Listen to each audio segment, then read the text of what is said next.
ಓಂ ಸಮರ್ಥ ಸದ್ಗುರು ಶ್ರೀ ಸಾಯಿನಾಥಾಯ ನಮಃ. ಶ್ರೀ ಸಾಯಿ ಲೀಲಾಮೃತ ಅಧ್ಯಾಯ 5 ಸರ್ವಜ್ಞ. ಶ್ರೀ ಸಾಯಿನಾಥರು ಹುಚ್ಚು ಫಕೀರನಂತೆ ಕಂಡರು. ಅವರು ದಿವ್ಯ ಲೀಲೆಗಳೆಷ್ಟು ಆಕಾಶದಲ್ಲಿ ನಕ್ಷತ್ರಗಳಂತೆ, ಸಮುದ್ರ ತೀರದ ಮರಳಿದ ಕಣಗಳಂತೆ, ಮನಸ್ಸಿನಲ್ಲಿ ಹುಟ್ಟುವ ಆಲೋಚನೆಗಳಂತೆ ಭಕ್ತರಿಗೆ ಕ್ಷಣಕ್ಷಣವೂ ಅನುಭವಕ್ಕೆ ಬರುತ್ತಲೂ ಅವರ ಹೃದಯವನ್ನು ಪುಲಕಿತಗೊಳಿಸುವವು. ಅವು ಬಾಬಾ ಪ್ರಯತ್ನಪೂರ್ವಕವಾಗಿ ಪ್ರದರ್ಶಿಸುವಗಳಾಗರಿದೆ. ಪುಷ್ಪಗಳಿಗೆ ಸೌರಭವದಂತೆ, ಆಕಾಶದಲ್ಲಿನ ಸಂಧ್ಯಾರಾಗದಂತೆ ಅತ್ಯಂತ ಸಹಜವಾಗಿಯೂ ಸಂದರ್ಭೋಚಿತವಾಗಿಯೂ ಅಲಂಕರಿಸುತ್ತಿದ್ದವು. ವಜ್ರಹಾರದಲ್ಲಿನ ಬಂಗಾರದ ತಂತಿಗಳಂತೆ, ಹೂವಿನ ಮಾಲೆಯಲ್ಲಿನ ದಾರದಂತೆ ಆ ಲೀಲೆಗಳೆಲ್ಲದರಲ್ಲಿಯೂ ಶ್ರೀ ಸಾಯಿನಾಥರ ಸರ್ವಜ್ಞತ್ವವು ಹೆಜ್ಜೆ ಹೆಜ್ಜೆಗೂ ಇಣುಕುತ್ತಲೇ ಇರುತ್ತದೆ. ಅದನ್ನು ಗುರುತಿಸಲಾದವರು ಯಾರನ್ನೂ ಏನೂ ಕೇಳುವ ಅವಶ್ಯವಿರದು. ಶ್ರೀ ಸಾಯಿಬಾಬಾ ಒಂದು ದಿನ ನಾಗಪುರದಲ್ಲಿಯ ಮಹಾತ್ಮರಾದ ಶ್ರೀ ತಾಜುದ್ದೀನ್ ಬಾಬಾರ ಬಗ್ಗೆ ಮಾತಾಡುತ್ತಲೇ ಸಟ್ಕಾದಿಂದ ಪಕ್ಕದಲ್ಲಿ ಇದ್ದ ನೀರಿನ ಕೊಡವನ್ನು ಪದೇ ಪದೇ ತಟ್ಟುತ್ತಿದ್ದರು. ಕಾರಣ ಕೇಳಲು ತಾಜುದ್ದೀನ್ ಕುಟೀರಕ್ಕೆ ಅಗ್ನಿ ಪ್ರಮಾದವಾಗಿದೆ ನಂದಿಸುತ್ತಿದ್ದರು. ಆರಿಸ್ತಾ ಇದ್ದೀನಿ ಅಂತ ಅಂದರು. ಅನಂತರ ಅದು ಸತ್ಯವೆಂದು ತಿಳಿಯಿತು. ಮತ್ತೊಮ್ಮೆ ಲೆಂಡಿ ತೋಟಕ್ಕೆ ತೆರಳುವ ಸಮಯವಾದರೂ ಬಾಬಾ ಮಸೀದಿಯ ಗೋಡೆಯ ಪಕ್ಕದಲ್ಲಿಯೇ ನೆಲದ ಮೇಲೆ ಮಲಗಿದ್ದರು. ಕಾರಣ ಕೇಳಲು ನನ್ನ ಸೋದರ ಗಜಾನನ್ ಮಹಾರಾಜ್ ಪರಮಪದ ಗನ್ನೆದರು ಎಂದರು. ಕೆಲ ಹೊತ್ತಿಗೆಲ್ಲ ಅದು ನಿಜವೇ ಎಂದು ತಿಳಿತು.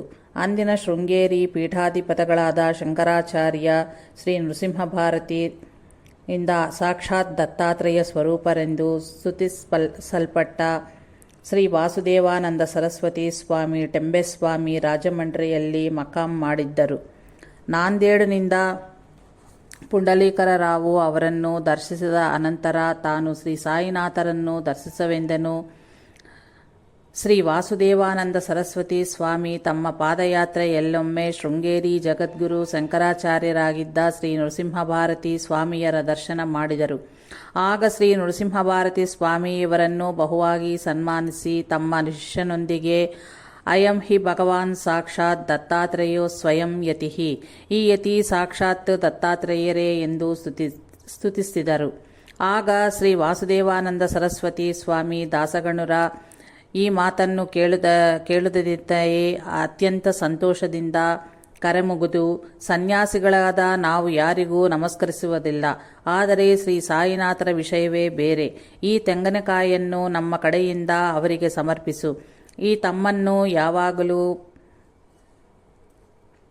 ಪ್ರೇಮಪೂರ್ವಕವಾಗಿ ಗುರ್ತಿಟ್ಟುಕೊಳ್ಳೆಂದು ಹೇಳು ಎಂದು ಅವನಿಗೆ ಒಂದು ತೆಂಗಿನಕಾಯಿಯನ್ನು ಕೊಟ್ಟರು. ಅಂತರ ದಾಸಗಣು ಮತ್ತು ಅವರ ಮಿತ್ರರು ಮರ್ಮಾಡಿನಲ್ಲಿ ರೈಲಿನಿಂದ ಇಳಿದು ಸಮೀಪದ ಕಾಲುವೆಯ ಬಳಿ ಖಾರದ ಅವಲಕ್ಕಿಯನ್ನು ತಿನ್ನಲು ಉಪಕ್ರಮಿಸಿ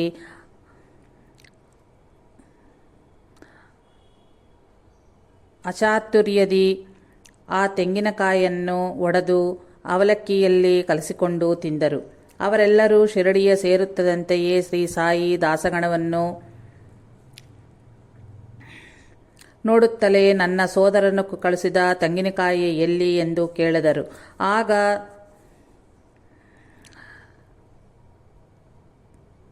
ತಾನೇ ಸಗಿದ ಅಪರಾಧವನ್ನು ಹೇಳಿ ಕ್ಷಮಾ ಯಾಚಿಸಿ ಅದಕ್ಕೆ ಬದಲಾಗಿ ಇನ್ನೊಂದು ಕಾಯಿಯನ್ನು ಸಮರ್ಪಿಸುವೆಂದನು. ಬಾಬಾ, ನನ್ನ ಸೋದರನಿತ್ತ ಕಾಯಿಗೆ ಮತ್ಯಾವುದು ಸರಿಯಾಗಿಲಾರದು. ಆದರೂ ಘಟಿಸಿದ್ದಕ್ಕೆ ಬಾಧೆ ಕೊಳ್ಳಬೇಡ, ಎಲ್ಲದಕ್ಕೂ ಭಗವಂತನೇ ಕರ್ತ ಎಂದರು. ಕರ್ನಾಟಕದ ಬಾಡ್ಗಾಂದಲ್ಲಿ ಮಕ್ಕಾಂ ಮಾಡಿದ ಅಪ್ಪಾಯಪ್ಪ ಮಹಾತ್ಮ ಬಗ್ಗೆ, ಬೆಂಗಾಲದಲ್ಲಿನ ಶ್ರೀ ರಾಮಕೃಷ್ಣ ಪರಮಹಂಸರ ಬಗ್ಗೆ, ಪುಣೆಯಲ್ಲಿನ ಹಜರತ್ ಬಾಬಾಜಾನ್ ಬಗ್ಗೆ, ಹೀಗೆ ಮತ್ತೆಲ್ಲರ ಬಗ್ಗೆಯೂ ಬಾಬಾರಿಗೆ ಸರ್ವವೂ ತಿಳಿದಿರುವುದು. ಪುಣೆಯಲ್ಲಿನ ಭೀಮಾಶಂಕರ್ ಗುಡಿಯಲ್ಲಿದ್ದ ಒಬ್ಬ ಸಾಧುವನ್ನು ಗಾಡ್ಗಿಲ್ ಆಗಾಗ ದರ್ಶಿಸುತ್ತಾ ಇದ್ದನು.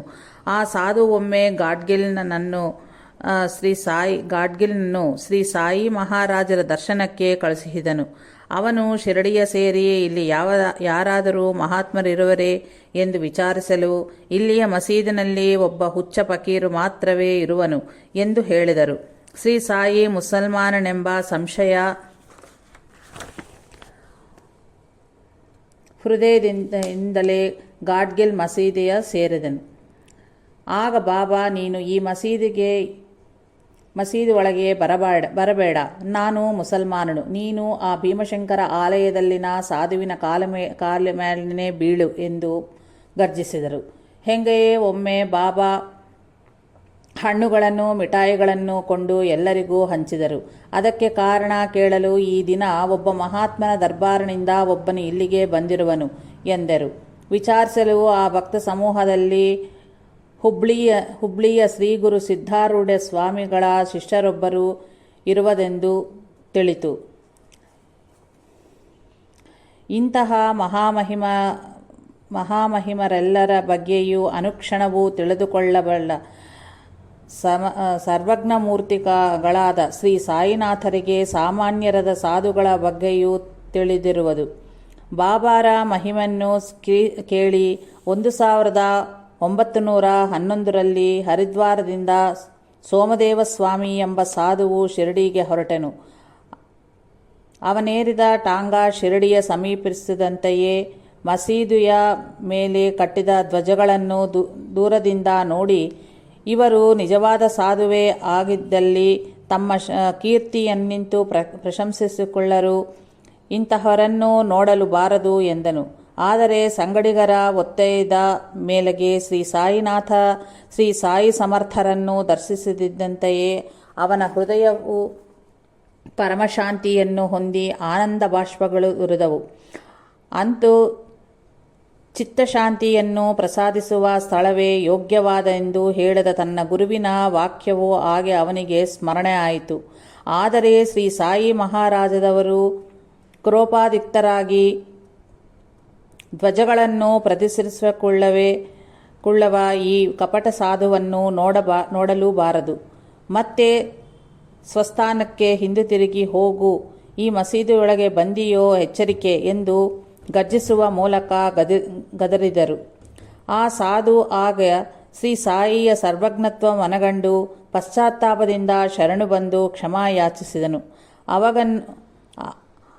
ಆಗ ಅವನನ್ನು ಮಸೀದಿಯಲ್ಲಿ ಪ್ರವೇಶಿಸಲಿತ್ತರು ಶ್ರೀ ಸಾಯಿ. ಭಕ್ತ ರೇಗೆ 1914ರಲ್ಲಿ ತನ್ನ ಮಿತ್ರನಾದ ಅವಸ್ಥೇನನ್ನು ಪ್ರೋತ್ಸಾಹಿಸಿ ಶಿರಡಿಗೆ ಕರೆದೊಯ್ದಿದ್ದನು. ದಾರಿಯಲ್ಲಿ ಒಂದು ರೈಲ್ವೆ ಸ್ಟೇಷನ್ನಲ್ಲಿ ಸೈನಿಕಾಧಿಕಾರಿ ರೈಲಿನಿಂದ ಪ್ರಯಾಣಿಕರನ್ನು ಕೆಳಗಿಳಿಸಿ ಸೈನಿಕರನ್ನು ಹತ್ತಿಸುತ್ತಿದ್ದನು. ಆದರೆ ಆಶ್ಚರ್ಯವೆಂದರೆ ಅವನು ಇವರಿಬ್ಬರನ್ನು ಮತ್ತೆ ರೈಲಿನಲ್ಲಿ ಹತ್ತಿಸಿದನು. ರೇಗೆ ಇಡೀ ರಾತ್ರಿ ಭಜನೆ ಮಾಡಿದನು. ಅವರು ಶಿರಡಿಯ ಸೇರುತ್ತಲೇ ರೇಗೆಯತ್ತ ಬೆಟ್ಟು ಮಾಡಿ, ಶ್ರೀ ಸಾಯಿ ಅವನಿಗೆ ಯಾರನ್ನಾದರೂ ಜೊತೆ ಮಾಡಿಕೊಂಡು ಕರೆದುಕೊಂಡು ಬರದಿದ್ದರೆ ತೃಪ್ತಿ ಇರದು. ಅವರು ನನ್ನ ಮಕ್ಕಳನ್ನು ರೈಲಿನಿಂದ ಇಳಿಸಬೇಕೆಂದು ನೋಡಿದರು, ಆದರೆ ಇವರಿಬ್ಬರನ್ನು ಇಳಿಸಬೇಡವೆಂದು ಆ ಸೈನ್ಯಾಧಿಕಾರಿಗೆ ಹೇಳಿದನು ಎಂದರು. ರೇಗೆಯತ್ತ ಬೆಟ್ಟು ಮಾಡಿ, ನನಗೆ ರಾತ್ರಿ ಇಡೀ ನಿದ್ರೆಯೇ ಇಲ್ಲ. ನನ್ನ ಹಾಸಿಗೆ ಸುತ್ತಲೂ ಬಾಬಾ ಬಾಬಾ ಎಂಬ ಇವನ ಕೂಗಿನ ಕರಗಳೇ ಕರಿಗಳು ಎಂದರು. ನಾವು ಮಾಡುವುದು ಯಾರಿಗೂ ತಿಳಿಯದಿದ್ದರೂ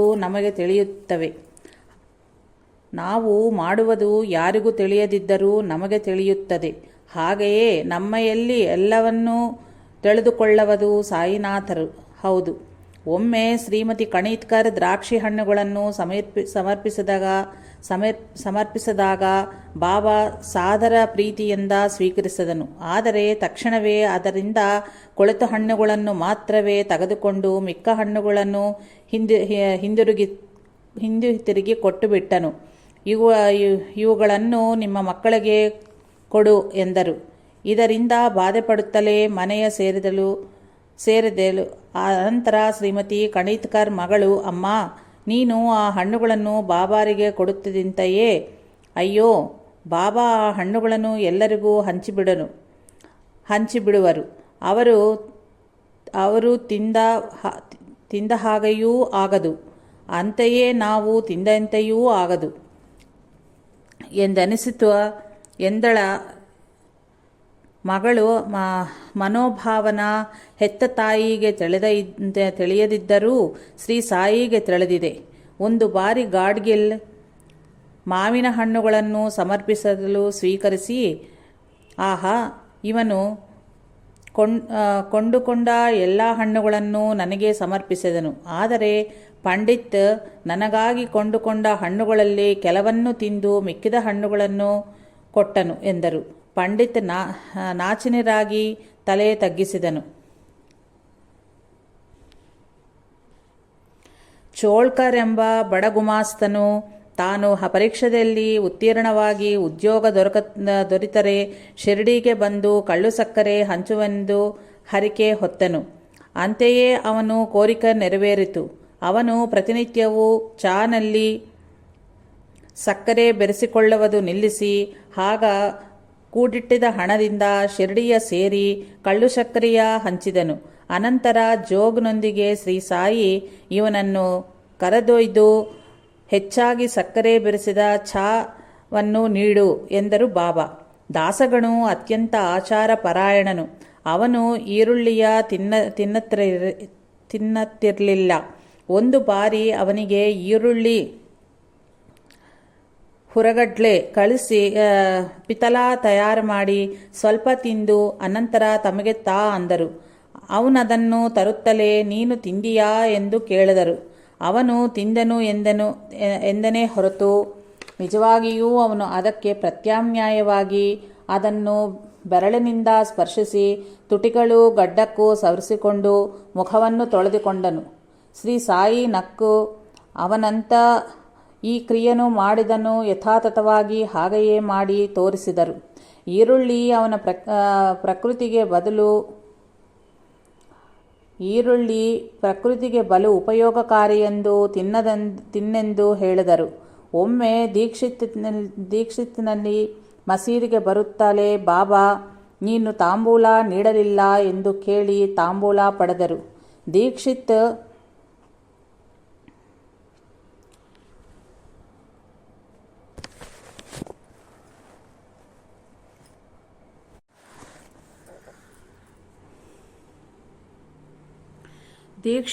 ಕೋಣೆಯಲ್ಲಿ ತಾನು ಪೂಜೆ ಮಾಡಿದಾಗ ತಾಂಬೂಲವನ್ನು ಅರ್ಪಿಸುವುದು ಮರೆತನೆಂದು ಅವನಿಗೆ ಆಗ ನೆನಪಾಯಿತು. ಭಿಕ್ಕುಬಾಯಿ ಸಮರ್ಪಿಸಿದ ಹೂವಿನ ಮಾಲೆ ಮತ್ತು ನೈವೇದ್ಯವನ್ನು ಶ್ರೀ ಸಾಯಿ ಸ್ವೀಕರಿಸಲಿಲ್ಲ. ಅವುಗಳ ಸ್ವೀಕರಿಸರೆಂದು ಒತ್ತಾಯಪಡಿಸಿದರು. ಭಕ್ತರೊಂದಿಗೆ ಬಾಬಾ, ಈಕೆ ಗೋದಾವರಿಯ ಬಳಿ ಶೋಕದಿಂದ ನನ್ನನ್ನು ನಿಂದಿಸಿದಳು, ಹಾಗೆ ತಂದಿದ್ದು ನನಗೆ ಬೇಡ ಎಂದರು. ಆಕೆ ಹಟ್ಟು ಪಿಡಿಯದು ಮಾಲೆಯೇ ಬಾಬಾರ ಕೊರಳಿಗೆ ಧಾರಣ ಮಾಡಲು ಮುಂದಾದಾಗ ಅದು 3 ತುಂಡುಗಳಾಗಿ ಕೆಳಗೆ ಬಿದ್ದವು. ನಿಜವೇ, ಸಾಯಿನಾಥರು ತನ್ನ ಸ್ನೇಹಿತೆಯಾದ ರಾಧಾಕೃಷ್ಣ ಆಯಿಯ ಪ್ರಾಣ ಕಾಪಾಡವಿಲ್ಲವೆಂದು ಆಕೆ ಕೋಪರ್ಗಾವ್ನಲ್ಲಿ ಗೋದಾವರಿಯ ಬಳಿ ಸಾಯಿನಾಥರನ್ನು ನಿಂದಿಸಿ ಶೋಕಿಸಿ ಅಂತರ ಆ ಮಾಲೆಯನ್ನು ನೈವೇದ್ಯವನ್ನು ತೆಗೆದುಕೊಂಡು ಶಿರಡಿಗೆ ಬಂದಳು. ಹಾಗೆಯೇ ಒಬ್ಬ ನ್ಯಾಯವಾದಿ ಬಂದು ನಮಸ್ಕರಿಸುತ್ತಿದ್ದಂತೆಯೇ ಶ್ರೀ ಸಾಯಿ ಕೆಲವರು ದೊಡ್ಡ ಕಳ್ಳರು ಪಾದಗಳ ಮೇಲೆ ಬಿದ್ದು ದಕ್ಷಿಣೆ ಸಮರ್ಪಿಸುವರು, ಬೆನ್ನಿನ ಹಿಂದೆ ಅವರೇ ವಿಮರ್ಶಿಸಿದರು ಎಂದರು. ಪಂಡರಾಪುರದಲ್ಲಿ ಒಬ್ಬ ದೊಡ್ಡ ವ್ಯಕ್ತಿಯು ತನ್ನ ಜ್ವರ ಕಡಿಮೆ ಮಾಡುವುದರೆಂದು ಬಾಬಾರನ್ನ ಆಶ್ರಯಿಸುವುದು ಮೂಢನಂಬಿಕೆ ಎಂದು ಆ ನ್ಯಾಯವಾದಿ ವಿಮರ್ಶನಗೈದನು.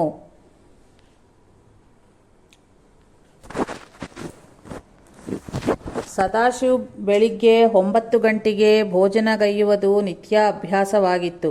ಆದ್ದರಿಂದ ಆ ದಿನ 11 ಗಂಟೆಯಾದರೂ ಕಾರಣ ಅವನಿಗೆ ಬಹಳ ಹಸಿವೆ ಆಗಿತ್ತು.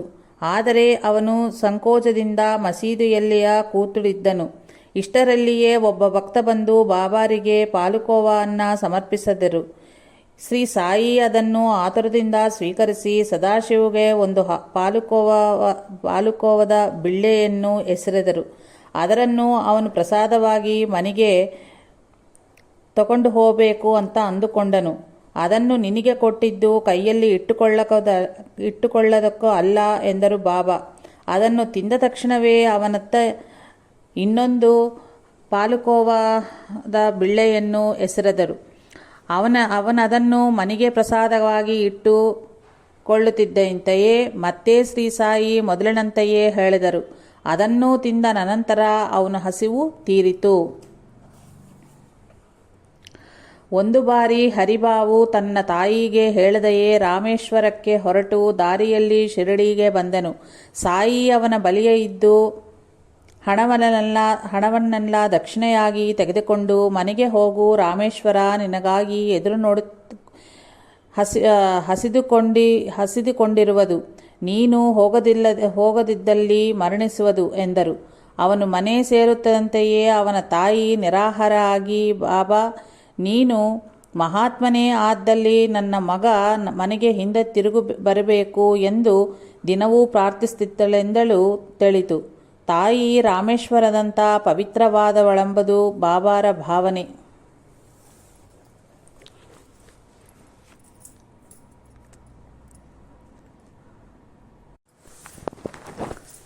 ಸಾಟೆ ಶಿರಡಿಯಲ್ಲಿ ತಾನು ಕೊಂಡ ಸ್ಥಳವನ್ನು ನೋಡಲು ತನ್ನ ಹೆಂಡತಿಯನ್ನು ಹೊರಡಂದೆನು. ಇಷ್ಟರಲ್ಲಿ ಅವನ ಮಾವನವರು ಹೆಣ್ಣುಮಗಳು ಸ್ಥಳವನ್ನು ನೋಡುವುದಕ್ಕೆ ಎಂದು ಅಡ್ಡ ಹೇಳಿದ ಕಾರಣ ಆಕೆ ಬರಲ್ಲ ಅಂದಳು. ತನ್ನ ಮಾತನ್ನು ಅಲ್ಲಗಲಿದೆ ಕೋಪದಿಂದ ಆಕೆಯನ್ನು ಹೊಡಲು ಬಂಡಿಯವನ ಚಾವಟಿಯನ್ನು ಕೈಗೆತ್ತಿಕೊಂಡನು ಸಾಠೆ. ಆ ಕ್ಷಣವೇ ಅವನನ್ನು ಮಸೀದಿಗೆ ಬಾರೆಂದು ಬಾಬಾ ಕರೆಕಳುಹಿಸಿದರು. ಅವನು ಮಸೀದಿಗೆ ಹೋಗುತ್ತದಂತೆಯೇ ಬಾಬಾ, ಏನು ನಿನ್ನ ಗಲಾಟೆ? ಹೆಣ್ಣು ಮಗಳು ಸ್ಥಳವನ್ನು ನೋಡದಿದ್ದರೆ ಏನಾಗುತ್ತೆ? ನಿನ್ನ ಭೂಮಿ ಅಲ್ಲಿಯೇ ಇದೆ ಅಲ್ಲವಾ ಎಂದು ಅವನನ್ನು ತಡೆದು ಬುದ್ಧಿ ಹೇಳಿದರು. ಆಗ ಸಾಠೆ ತನ್ನ ಮನೆಯಲ್ಲಿ ನಡೆಯುವ ಪ್ರತಿಯೊಂದು ಬಾಬಾರಿಗೆ ತಿಳಿಯುವುದೆಂದು ಗುರುತಿಸಿದನು. ಹಾಗೆಯೇ ಒಮ್ಮೆ ಶ್ರೀಮತಿ ಪ್ರಧಾನ್ ಬಾಬಾರಿಗೆ ಪಾದಪೂಜೆ ಮಾಡುತ್ತಿರಳು. ನೀನು ತಕ್ಷಣವೇ ಮನೆಗೆ ತೆರಳು ಎಂದರು ಬಾಬಾ. ಆಕೆ ಮನೆ ಸೇರುವ ಹೊತ್ತಿಗೆ ಅವಳ ಮಗುವು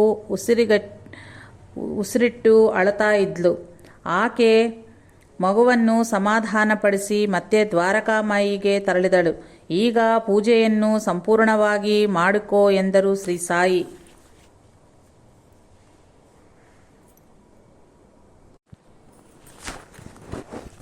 ನೂರ್ಕಲ್ ಮೊದಲನೇ ಬಾರಿ ಶಿರಡಿಗೆ ಹೊರಟು ದಕ್ಷಿಣೆಯಾಗಿ 20 ರೂಗಳನ್ನು ಬಾಬಾರಿಗೆ ಸಮರ್ಪಿಸಬೇಕೆಂದುಕೊಂಡೆನು.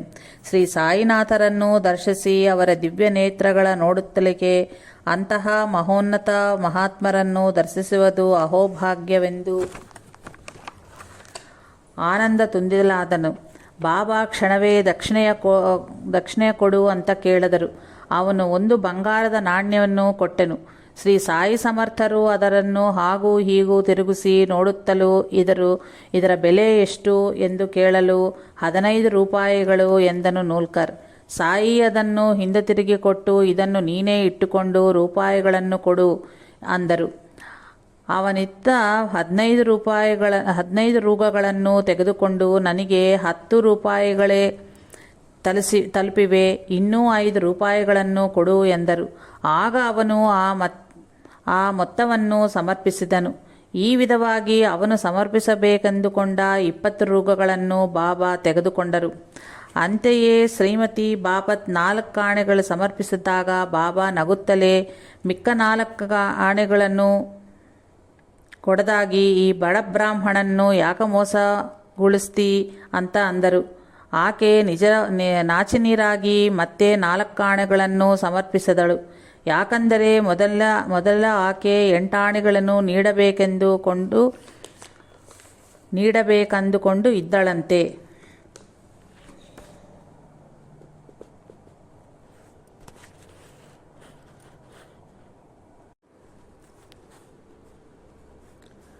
ಭಕ್ತನೊಬ್ಬ ಬಾಬಾರಿಗೆ ದಕ್ಷಿಣೆಯನ್ನು ಶ್ಯಾಮಾಗೆ ಶ್ಯಾಮನ ಹೆಸರಿಗೆ 2 ರೂಗಗಳನ್ನು ಮನಿ ಆರ್ಡರ್ ಮಾಡಿದನು. ಅದು ಬಂದು ಸೇರಿದಾಗ ಬಾಬಾ ಭಿಕ್ಷೆಗೆ ತರಳಿದ್ದರು. ಅವರ ಸರ್ವಜ್ಞತ್ವವನ್ನು ಪರೀಕ್ಷಿಸಲೆನಿಸಿ ಶ್ಯಾಮ ಆ ಹಣವನ್ನು ಮಸೀದಿಯ ಮುಂದೆ ಹುಗಿದಿಟ್ಟನು. ಬಾಬಾ ಭಿಕ್ಷೆಯಿಂದೇ ಹಿಂದಿರುಗಿ ಬಂದರು. ಆದರೆ ಆ ಹಣದ ಬಗ್ಗೆ ವಿಚಾರಿಸಲೇ ಇಲ್ಲ. 6 ತಿಂಗಳ ಅನಂತರ ಶ್ಯಾಮನ ಮನೆಗೆ ಕಳ್ಳರು ನುಗ್ಗಿ ಎಲ್ಲವನ್ನೂ ದೋಚಿದರು. ಅವನು ಬಾಬಾರಲ್ಲಿ ಮೊರೆಯಿಟ್ಟುಕೊಂಡಾಗ ಬಾಬಾ ನಗುತ್ತಾ, ನಿನ್ನ ಮನೆಯಲ್ಲಿ ಕಳ್ಳರು ನುಗ್ಗಿದರೆ ಹೇಳಿಕೊಳ್ಳುವುದಕ್ಕೆ ನಾನಾದರೂ ಇದ್ದೀನಿ. ನನ್ನ 2 ರೂಗಗಳು ಹೋಗಿ 6 ತಿಂಗಳಾಯಿತು. ನಾನ್ಯಾರಿಗೆ ಹೇಳಿಕೊಳ್ಳಬೇಕು ಎಂದು ಕೇಳಿದರು. ಅಷ್ಟು ಸಣ್ಣ ತಪ್ಪಿಗೆ ಇಷ್ಟು ದೊಡ್ಡ ಶಿಕ್ಷೆಯೇ ಎಂದನು ಶ್ಯಾಮ. ನಿನ್ನಂಥ ಉದ್ಯೋಗಿಗೆ ಅದೆಷ್ಟು ಮೌಲ್ಯವೋ ನನ್ನಂಥ ಫಕೀರಿಗೆ 2 ರೂಗಗಳು ಅಷ್ಟೇ ಮೌಲ್ಯವು ಎಂದರು ಶ್ರೀ ಸಾಯಿ ಸಮರ್ಥರು. ಕರ್ಮಸೂತ್ರ ಎಷ್ಟು ಸೂಕ್ಷ್ಮವೋ ಅಲ್ಲವೇ?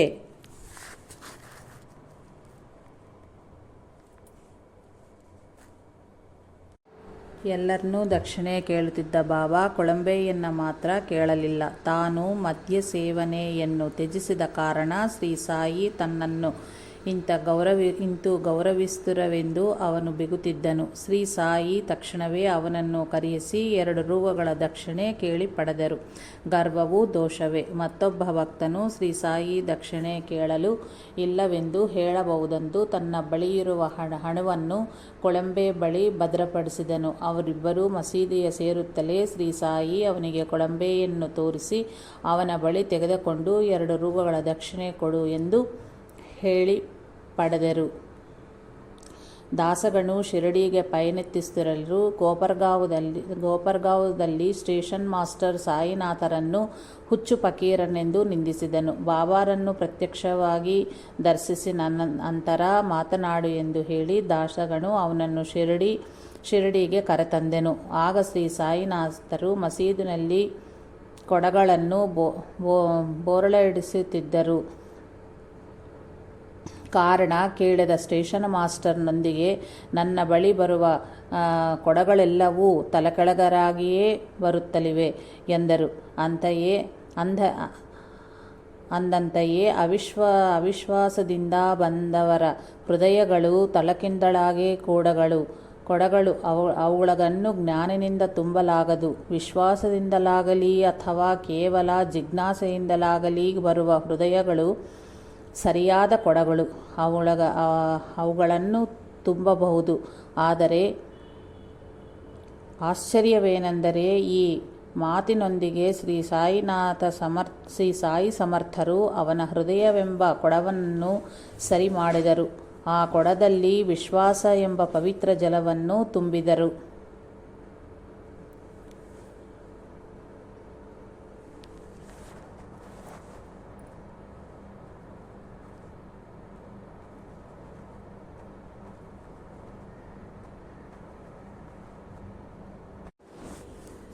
ದಾಸಗಣು ಶಿರಡಿಗೆ ಪಯಣಿಸುತ್ತಿರಲು ಗೋಪರ್ಗಾಂವದಲ್ಲಿ ಸ್ಟೇಷನ್ ಮಾಸ್ಟರ್ ಸಾಯಿನಾಥರನ್ನು ಹುಚ್ಚು ಫಕೀರನೆಂದು ನಿಂದಿಸಿದನು.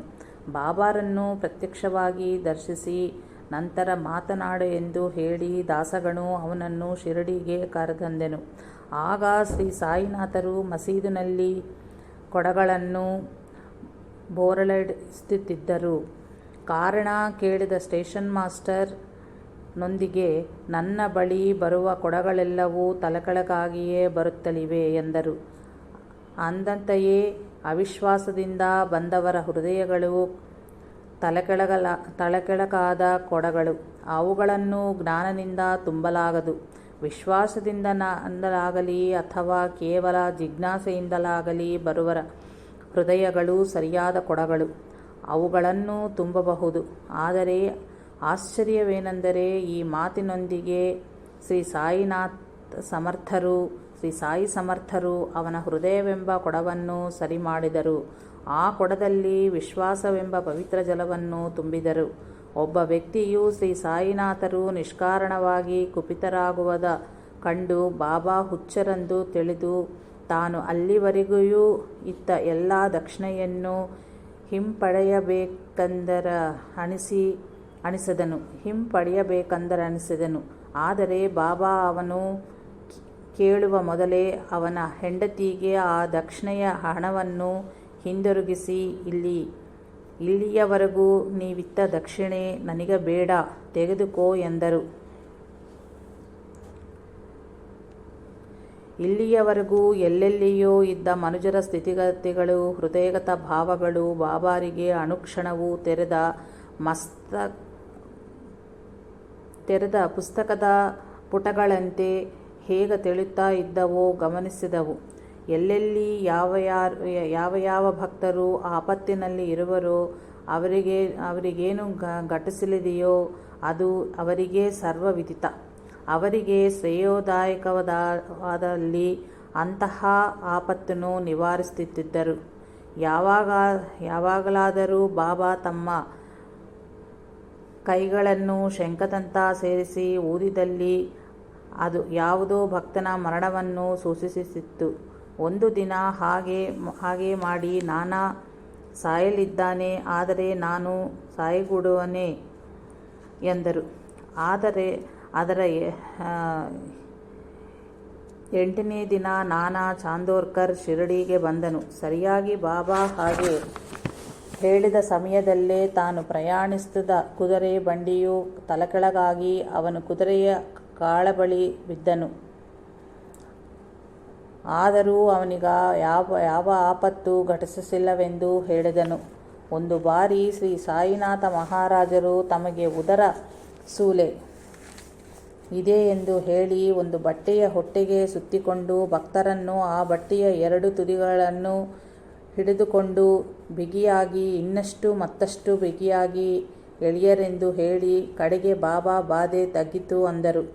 ಅದೇ ಸಮಯದಲ್ಲಿ ನೀಮ್ಗಾಂವ್ನ ಒಬ್ಬ ಭಕ್ತಳು ಪ್ರಸವ ವೇದನೆಯಿಂದ ಅತಿ ತೀವ್ರವಾಗಿ ನರಳುತ್ತಿದ್ದಳು. ಬಾಬಾ ನೋವು ತಗ್ಗಿದೆಂದು ಹೇಳಿನ ಸಮಯದಲ್ಲಿಯೇ ಆಕೆ ಪ್ರಸವಿಸಿದಳೆಂದು ಅನಂತರ ತಿಳಿತು. ಭಕ್ತರ ಬಾಧಿಗಳು ಬಾಬಾರದ್ದೇ ಹೌದು. ಒಂದು ದಿನ ಬಾಬಾ ಪ್ರಧಾನ್ನೊಂದಿಗೆ, ನನ್ನ ಶರೀರದ ಈ ಪಕ್ಕದಲ್ಲಿ ನೋವಿದೆ, 4 ದಿನಗಳಲ್ಲಿಯೇ ತಗ್ಗುವುದು ಬಿಡು ಎಂದರು. 1 ವಾರದವರೆಗೂ ಅವನನ್ನು ಮನೆಗೆ ತರಳಗೂಡಲಿಲ್ಲ. ಅವನು ಮನೆ ಸೇರಿದ ಅನಂತರ ತಿಳಿದಿದ್ದೇನೆಂದರೆ, ಸರಿಯಾಗಿ ಬಾಬಾ ಹಾಗೆ ಹೇಳಿದ ಸಮಯದಲ್ಲಿಯೇ ಮುಂಬಯಿಯಲ್ಲಿ ಅವನ ತಾಯಿಗೆ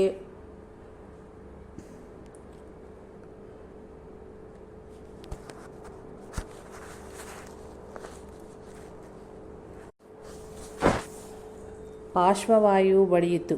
ಪ್ರಧಾನ್ ಶಿರಡಿಯಲ್ಲಿ ಇರುವವರೆಗೂ ಅವನ ತಾಯಿಗೆ ಯಾವ ಆಪತ್ತು ಉಂಟಾಗದೆಂದು, ಅವಶ್ಯವಿದ್ದಲ್ಲಿ ಪ್ರಧಾನವನ್ನು ಶ್ರೀ ಸಾಯಿನಾಥರೇ ಕಳುಹಿಸಿಕೊಡುವರೆಂದು ನಾನಾ ಚಾಂದೋರ್ಕರ್ ಆ ಮನೆಯವರಿಗೆ ಧೈರ್ಯ ಹೇಳಿದನು. ಆ ವಾರದಲ್ಲಿ ಆಕೆಯ ಪರಿಸ್ಥಿತಿ ವಿಷಗೊಂಡು ಆಕೆಗೆ ವಿರೇಚನೆ ಆದರೆ ಒಳ್ಳೆಯದೆಂದು ವೈದ್ಯರು ಸಲಹೆ ಇತ್ತರು. ಸರಿಯಾದ ಸಮಯಕ್ಕೆ ಪ್ರಧಾನ್ ಮನೆಗೆ ಹಿಂದಿರುಗಿ ಆಕೆಗೆ ಶ್ರೀ ಸಾಯಿಯ ತೀರ್ಥಪ್ರಸಾದಗಳನ್ನಿತ್ತ ಅನಂತರ ವಿರೇಚನೆ ಆಗಿ 4ನೇ ದಿನಕ್ಕೆ ಆ ವ್ಯಾಧಿ ಗುಣಮುಖ ಆಯಿತು. ಹಾಗೆಯೇ ಶ್ರೀ ಸಾಯಿ ಒಮ್ಮ ಮಹಲ್ಸಾಪತಿಯೊಂದಿಗೆ, ನಿನ್ನ ಹೆಂಡತಿಯ ಕುತ್ತಿಗೆಗೆ ಬಾವು ಬಂದು ಬಾಧೆಪಡುತ್ತಾ ಇರುವಳು, ನಾನೇ ತಗ್ಗಿಸುವನು, ಇತರಗಳಿಂದ ಯಾರಿನಿಂದನೂ ಆಗದು ಎಂದರು. ಬೇರೆ ಊರಿನಲ್ಲಿ ಇದ್ದ ಆಕೆ ಅಂತೆಯೇ ಬಾಧೆಗೂಳಗಾದಳೆಂದು ಅನಂತರ ಆ ಬಾಧೆ ತಗ್ಗಿದೆಂದು ಮಾಹಿತಿ ಬಂದಿತು.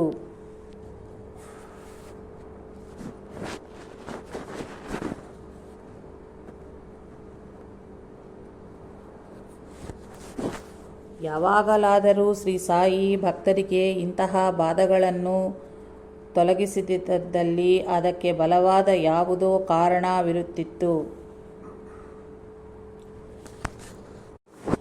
ಮೋಹಿಲೆ ಎಂಬ ಭಕ್ತನು ಮಗಳನ್ನು ಶಿರಡಿಗೆ ಕರೆತಂದನು.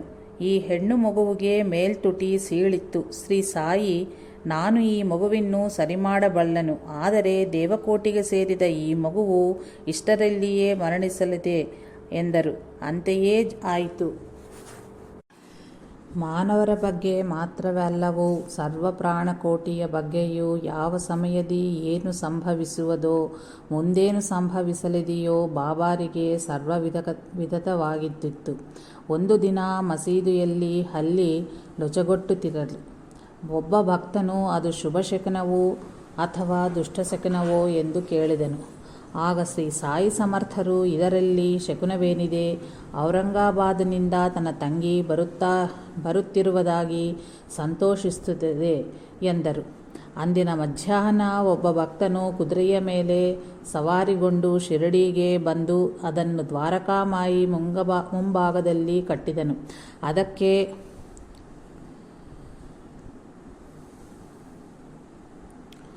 ಹುರುಳಿ ಹಾಕಲು ಅವನು ಗೋಣಿಚೀಲವನ್ನು ಕೊಡವಿದಾಗ ಅದರಿಂದ ಒಂದು ಹಲ್ಲಿ ಹೊರಗಬಿದ್ದಿತು. ಚೀಲದಿಂದ ಹೊರಗಬಿದ್ದ ಹಲ್ಲಿ ಇದಕ್ಕೂ ಮುಂಚೆ ಹುಚ್ಚಗುಟ್ಟಿದ ಹಲ್ಲಿ ಎರಡು ಆಟ ಆಡುತ್ತಾ ಗೋಡೆಯ ಮೇಲೆ ಹರಿದಾಡಿದವು. ಬಾಬಾ ಅವುಗಳನ್ನು ತೋರಿಸಿದಂತೆಯೇ ಭಕ್ತನು ನಿರ್ಭರವಾಗಿ ಆ ವ್ಯಕ್ತಿಯನ್ನು ವಿಚಾರಿಸಿದನು. ಅವನು ಔರಂಗಾಬಾದಿನಿಂದ ಬಂದಿರುವುದಾಗಿ ಹೇಳಿದನು. ಆ ಊರಿನಿಂದಲೇ ಆ ಒಬ್ಬ ಮನುಷ್ಯ ಕುದುರೆಯ ಮೇಲೆಯೇ ಬರುವನೆಂದು, ಅದನ್ನು ಮಸೀದು ದ್ವಾರಕಾಮಾಯಿಯ ಮುಂಭಾಗದಲ್ಲಿಯೇ ಕಟ್ಟಿ ಹುರುಳಿಯನ್ನೇ ಮೇವಾಗಿ ಹಾಕುತ್ತಾನೆಂದು, ಅಂತೆಯೇ ಹುರುಳಿಯ ಚೀಲದಲ್ಲಿ ಒಂದು ಹಲ್ಲಿ ಇರುವುದೆಂದು ಬಾಬಾರಿಗೆ ಹೇಗೆ ತಿಳಿಯಿತು? ಇದರಲ್ಲಿ ಯಾವೊಂದು ಘಟನೆ ಘಟಿಸದಿದ್ದರೂ ಬಾಬಾರ ಮಾತು ವ್ಯರ್ಥವಾಗುತ್ತಾ ಇತ್ತು.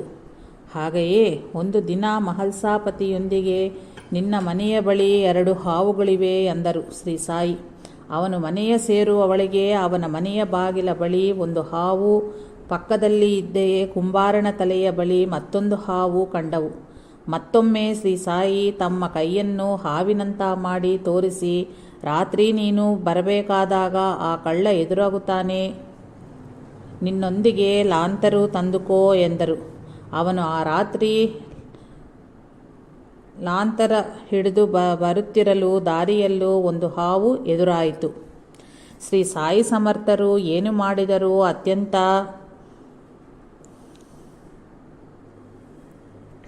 ಸಣ್ಣ ಮಾತನ್ನು ಹೇಳಿದರೂ ಮುಂದೆ ನಡೆಯುವುದೆಲ್ಲವನ್ನೂ ಸ್ಪಷ್ಟವಾಗಿ ತಿಳಿದು ಹಾಗೆ ಮಾಡುವರೆಂದು ಭಕ್ತರ ಅನುಭವಗಳು ನಿರೂಪಿಸುತ್ತಿವೆ. ಸದಾಶಿವ ತಾರ್ಕಾಡ್ ಮಿಲ್ಲಿನ ಮ್ಯಾನೇಜರ್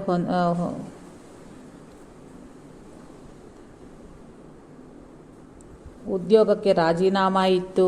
ಸಕುಟುಂಬ ಸಮೇತವಾಗಿ ಶಿರಡಿಯಲ್ಲಿ ತಂಗಿದನು. ಅವನು ಹಿಂದಿರುಗಲು ಪ್ರಯಾಣ ಬೆಳೆಸಿದಾಗ ಶ್ರೀ ಸಾಯಿ ಆಶೀರ್ವದಿಸಿ ಪುಣೆಯ ಮಾರ್ಗದಿಂದ ಹಿಂದಿರುಗಂದರು. ಅವನ ಹೆಂಡತಿ ಮನ್ಮಾಡ್ ಮಾರ್ಗದಿಂದ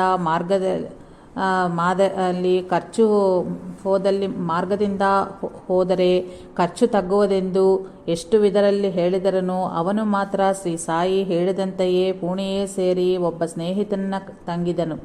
ಅಲ್ಲೊಬ್ಬ ಮಿಲ್ಲಿನ ಬಡೆಯ ಭೇಟಿಯಾಗಿ ಅವನಿಗೆ ತಕ್ಷಣವೇ ಉದ್ಯೋಗವನ್ನು ಕೊಟ್ಟರು. ಶ್ರೀ ಸಾಯಿನಾಥರನ್ನು ನಂಬಿದರೆ ಸಾಕು, ಏನೂ ಕೋರಬೇಕಾಗದ ಅವಶ್ಯಕತೆವಿರದು. ಯಾವಾಗಲಾದರೂ ಸರಿಯೇ ಶ್ರೀ ಸಾಯಿ ಸಮರ್ಥರು ಮಾಡುವುದು ಶ್ರೇಯಸ್ಕರವೇ ಹೊರತು ನಮಗೆ ತೋರುವುದು ಶ್ರೇಯಸ್ಕರ ಅಲ್ಲ. ಒಬ್ಬ ತಾಯಿ ತನ್ನ ಮಗೆ ನಾಸಿಕ್ಗೆ ಸ್ಥಿರವಾದ ಉದ್ಯೋಗವಿಲ್ಲದೆಂದು ಬಾಧಪಡುತ್ತಾ ಇದ್ದಳು.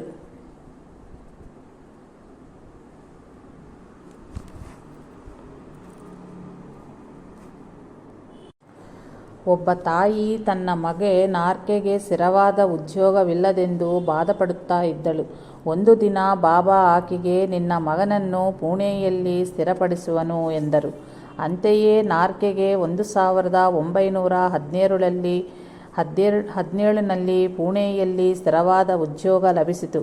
ಅನಂತರ ನಾರ್ಕೆಯೊಂದಿಗೆ ಶ್ರೀ ಬಾಬಾ, ಒಮ್ಮೆ ನಿನ್ನ ಮಾವ ಬೂಟಿ ಇಲ್ಲೊಂದು ಆಲಯವನ್ನು ಕಟ್ಟುವನು, ನೀನು ಅದಕ್ಕೆ ಧರ್ಮದರ್ಶಿಯಾಗುವೆ ಎಂದರು.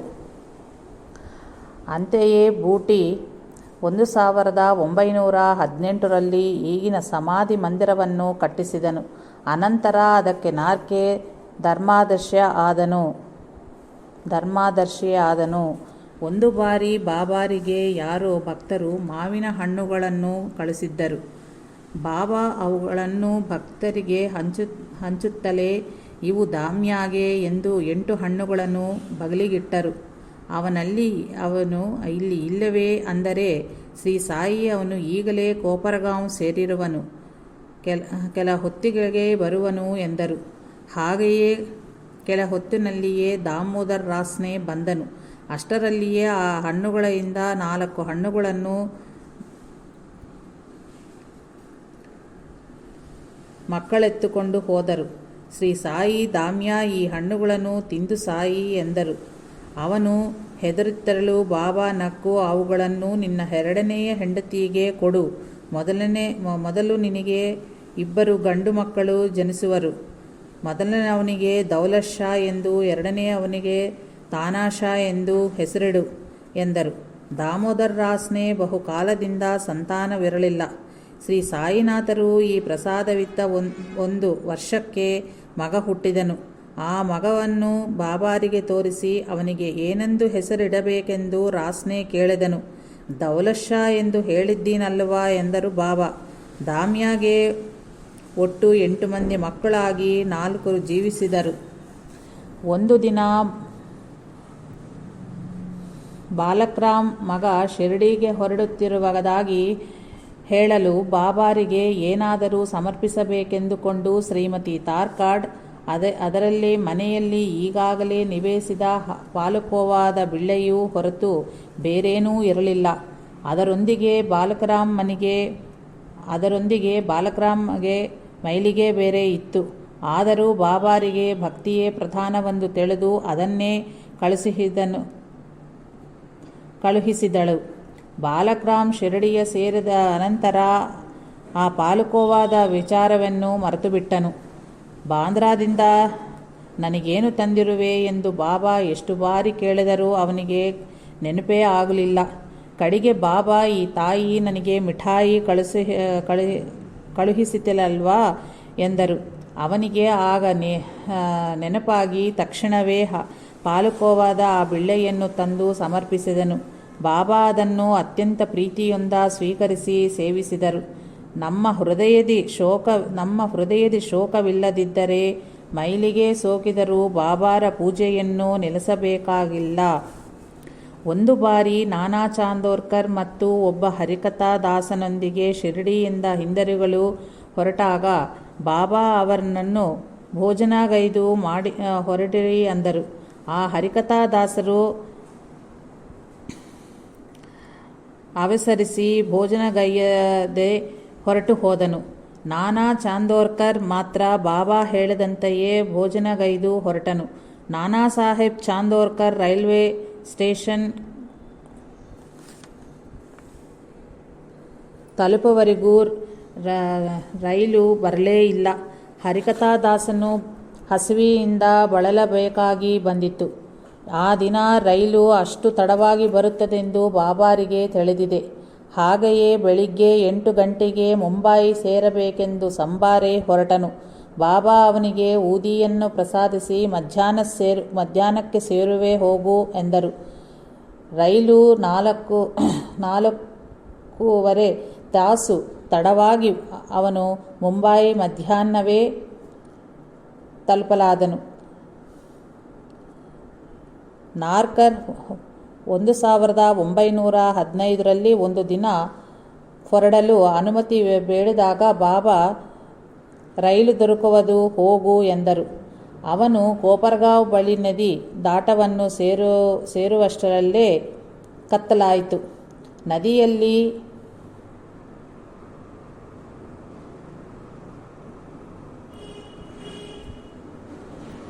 ದೊಡ್ಡ ಪ್ರವಾಹವಿದ್ದ ಕಾರಣ ಆಗ ದೋಣಿಯ ಸಂಚಾರ ಇರಲಿಲ್ಲ. ಬಾಬಾರ ಮಾತು ವ್ಯರ್ಥವಾಗಿತ್ತಾದರೂ ಹೇಗೆ ಎಂದು ಆಲೋಚಿಸುತ್ತಿರಲು ಒಬ್ಬ ಮಮಲ್ತಾದಾರ್ ಅಲ್ಲಿಗೆ ಬಂದನು. ಅವನಿಗೆ ಪ್ರತ್ಯೇಕವಾಗಿ ಬಂದ ದೋಣಿಯಲ್ಲಿ ನಾರ್ಕರ್ ಕೂಡ ನದಿ ದಾಟಿ ರೈಲು ಹಿಡಿದನು.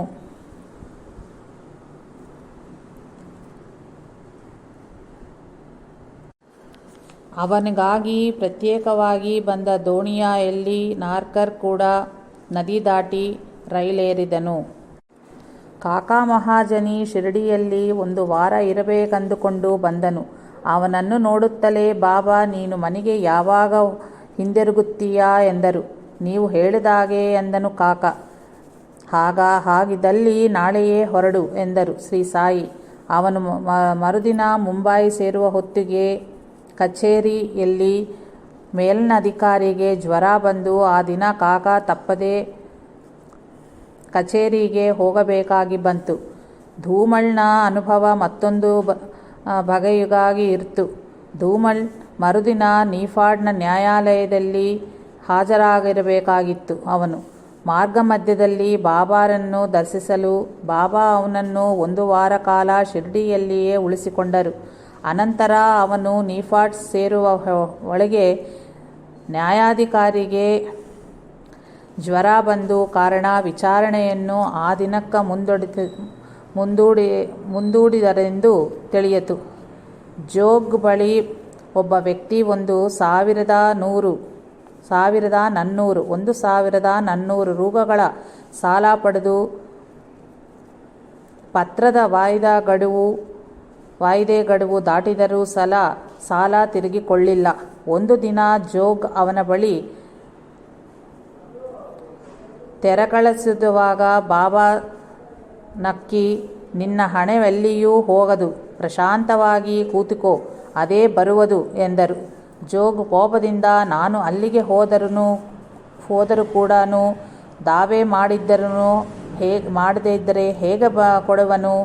ಅದು ಬರದಿದ್ದರೆ ನಾನಿಲ್ಲಿ ಹೇಗೆ ಬದುಕುವನು? ನಿಮ್ಮ ಸೇವೆ ಹೆಂಗೆ ಮಾಡಬೇಕು ಅಂತ ಕೇಳಿದನು.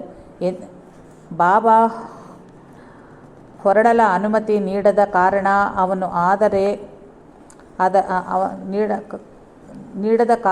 ಅವನು ಅದರ ಆಸೆಯನ್ನು ತ್ಯಜಿಸಿಬಿಟ್ಟನು.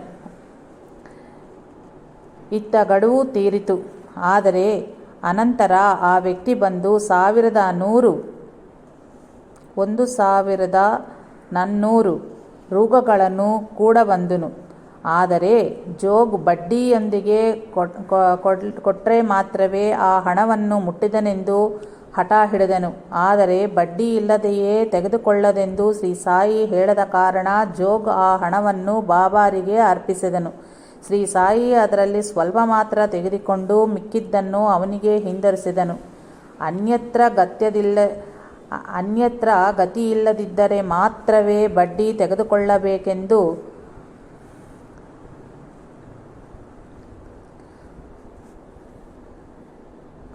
ಹಾಗಿಲ್ಲದಿದ್ದರೆ ಅದು ಮಹಾಪಾಪವೆಂದು ಆಚರಿಸಿದ ಧರ್ಮವೆಲ್ಲವೂ ವ್ಯರ್ಥವಾಗಿ ಹೋಗುವುದೆಂದು ಋಷಿಗಳು ನಿರ್ದೇಶಿಸುವರು ಅಂತ ಹೇಳಿದರು ಸಾಯಿ.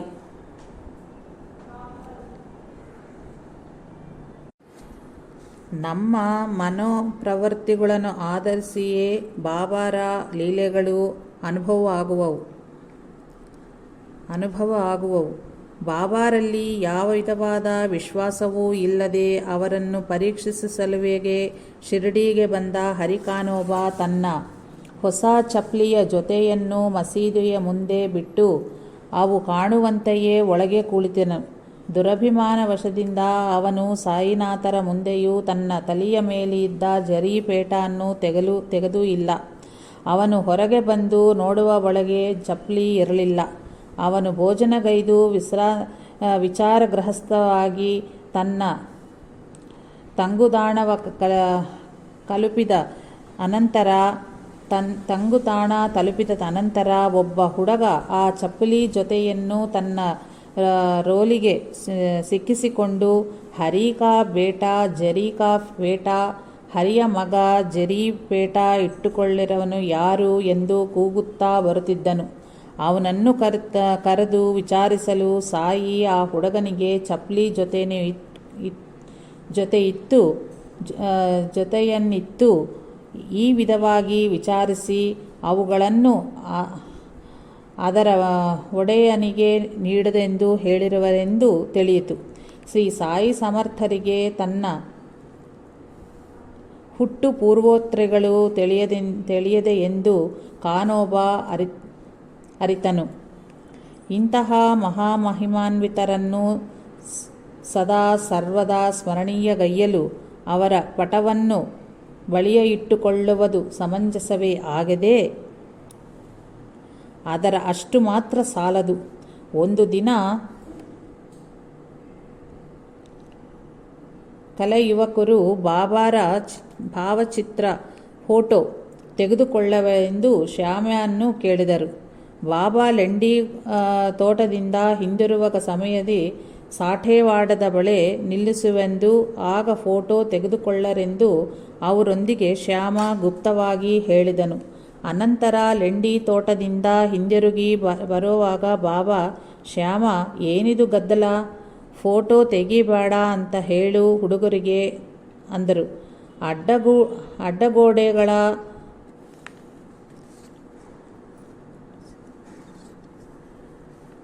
ಅಡ್ಡಗೋಡೆಗಳ ಉರುಳಿಸಿದರಷ್ಟೇ ಸಾಕು ಎಂದು ಸರಸರ ನಡೆಯುತ್ತಾ ಹೊರಟು ಹೋದರು. ಯುವಕರು ಮಧ್ಯವರ್ತಿಗಳ ಆಶ್ರಯಿಸದೆ ನೇರವಾಗಿ ಬಾಬಾನ್ನೇ ಆಶ್ರಯಿಸಿದ್ದಲ್ಲಿ ಅವರ ಕೆಲಸ ಆಗುತ್ತಾ ಇತ್ತೋ ಏನೋ. ರಾಗದ್ವೇಷಗಳ ಬಿಟ್ಟು ಎಲ್ಲರಿಗೂ ಬಾಬಾ ಇರುವೆಂದು ಗುರುತಿಸುವುದು, ಅಡ್ಡಗೋಡೆಗಳ ಉರುಳಿಸುವುದು ಅಂದರೆ. ಮತ್ತೊಂದು ದಿನ ತಮ್ಮನ್ನು ದರ್ಶಿಸಲು ಬಂದ ಒಬ್ಬ ಭಕ್ತವನ್ನು ತಾವೇ ಕೇಳಿ ಫೋಟೋ ತೆಗೆಸಿಕೊಂಡರು ಬಾಬಾ. ಎಲ್ಲರೂ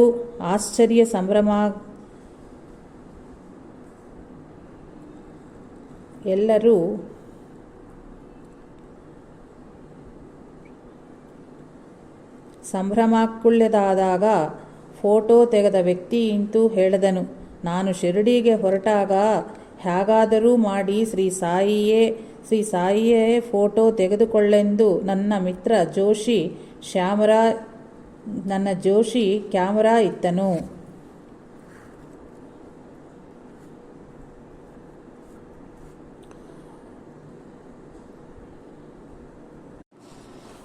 ರಾಗದ್ವೇಷಗಳ ಬಿಟ್ಟು ಎಲ್ಲರಿಗೂ ಬಾಬಾ ಇರುವುದೆಂದು ಗುರುತಿಸುವುದೇ ಅಡ್ಡಗೋಡೆಗಳ ಉರುಳಿಸುವುದೆಂದರೆ. ಮತ್ತೊಂದು ದಿನ ತಮ್ಮನ್ನು ದರ್ಶಿಸಲು ಬಂದು ಒಬ್ಬ ಭಕ್ತನ್ನು ತಾವೇ ಕೇಳಿ ಫೋಟೋ ತೆಗೆಸಿಕೊಂಡರು ಬಾಬಾ. ಎಲ್ಲರೂ ಸಂಭ್ರಮಕ್ಕೊಳಗಾದಾಗ ಫೋಟೋ ತೆಗೆದ ವ್ಯಕ್ತಿ ಇಂತು ಹೇಳಿದನು, ನಾನು ಶಿರಡಿಗೆ ಹೊರಟಾಗ ಹೇಗಾದರೂ ಮಾಡಿ ಶ್ರೀ ಸಾಯಿಯ ಫೋಟೋ ತೆಗೆದುಕೊಳ್ಳರೆಂದು ನನ್ನ ಮಿತ್ರ ಜೋಶಿ ಕ್ಯಾಮರಾ ಇತ್ತನು. ಶ್ರೀ ಸಾಯಿ ನಾಥಾರ್ಪಣಮಸ್ತು. ಶುಭಂ ಭವತ್ತು. ಜೈ